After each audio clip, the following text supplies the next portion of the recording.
ও বেঁচে থাকবে এটা না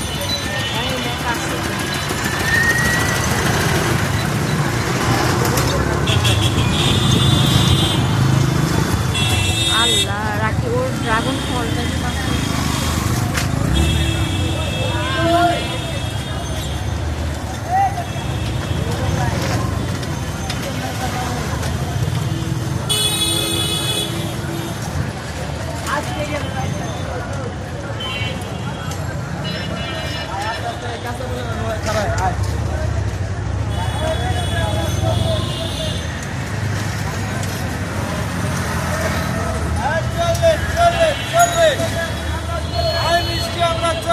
আড়াই কেজি 100